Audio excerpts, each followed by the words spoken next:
world's greatest problems, as it is the writing music. It's at the heart of so much of the innovation, so much of the connectivity, so much of the beauty and the joy, so much of the empathy and the human understanding that we have in this world. Creativity is something that's certainly worth cultivating in everybody. And here in Florida State, I know you're doing that. And in schools across the country, we've got to do it. Because I owe so much to the people who nurtured my creativity and helped me become the artist that I am today. It started when I was just a kid. I was like 4 years old.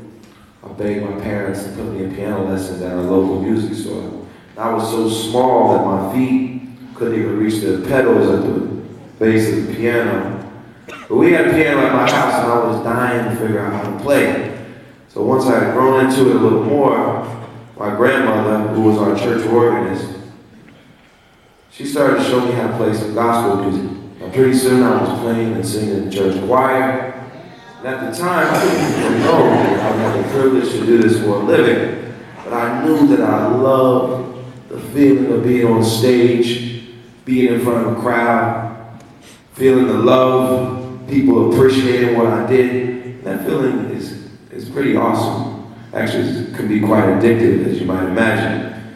And I also loved just being creative. I love the idea that you could write something new and inspire people, move a crowd. But being a talented artist isn't purely about being creative. Music, like every other art form, requires an enormous amount of practice and discipline. You have to really know your craft. There's an author named Malcolm Gladwell who famously wrote in a book called Outliers that to be a true virtuoso at anything, it takes about 10,000 hours of practice. Whether you're a musician, a computer programmer, a basketball player.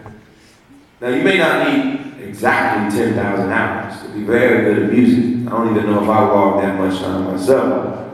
But you should at least be heading in that direction. That discipline, that hard work, that practice, that attention to detail will help provide the foundation for you to truly be creative.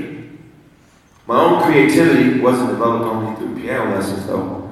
While I was in grade school and high school, I took art, I took music, I took drama classes. I performed in the school talent shows. I was acting in school plays and musicals. And I was in show choir before Glee made it kind of cool. But not super cool this time. The point is, the arts are always an essential part of my life. Piano and singing were my focus, but I tried all kinds of things. And this breadth of training helped me develop in several ways. I think that each discipline in the arts gave me traits, characteristics, and skills that I used back then, and I continue to benefit from today. For example, as I learned how to play the piano and perform, one of the things that you gain from performing, putting yourself out there, taking that risk of standing in front of a crowd, is that you actually gain more confidence in everything else you do. I was a little younger than my peers in my grade, and I was homeschooled for part of grade school, so I was actually kind of shy when I attended regular school. Being active in the arts was my way of coming out of my shell and connecting with my fellow students. It gave me the confidence to blossom into a student leader in high school. When I came to high school, I was just this shy 12-year-old freshman who was nervous. Through the arts, students are able to explore their worlds in a more thoughtful and creative way than just reading it directly from a textbook. Painting, singing, acting, communicating, creating allowed me to learn about history in a way that a standard curriculum can't always teach. It gave me a broader worldview. It also helped me succeed in school and make my way to college. Now, when I was in college, I was writing songs and singing in a few groups, and I was directing a church choir. But I didn't go straight into the music business after school. Many of my friends were exploring white-collar jobs like investment banking and consulting. And knowing I had some substantial student loans to pay off, I took some interviews with companies like they were doing myself. And I ended up taking a little detour from my music aspirations into a bit of a corporate path. I took a job at a company called Boston Consulting Group. It's a management consulting firm, and it's hard to explain what management consultants do until you actually do it, but basically you do a lot of analysis, write a lot of slides, do a lot of number crunching, and try to advise companies how to do better for themselves. But you're thinking, how did John Legend go from being at BCG to getting 9 Grammys? But it was an interesting detour. One of the main reasons that BCG hired people like me is because they were looking for not only number crunchers, but people who were creative, people who were problem solvers, people who were communicators, people who worked well in groups. And all of these skills are the things that arts education helped to cultivate. I was at BCG for 3 years, and it was a good experience, especially a crash course in the art of problem solving. But obviously, I didn't want to be a management consultant forever.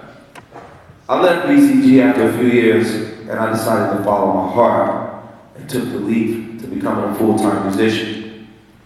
But I never left the art of problem solving behind, because it turns out that approaching problems creatively is not just useful in consulting, it's useful no matter where you go in life. Now, I write and perform music for a living, but there's still a lot of business behind what we do. I'm in the music business. And with any business, there are plenty of problems that have to be solved. And it turns out that my experience is not unique. Creativity. Creativity yields benefits in fields that may seem counterintuitive. Let's look at music education as just an example. Did you know that 100% of the past winners in the Siemens Westinghouse competition in math, science, and technology also played musical instruments? 100%.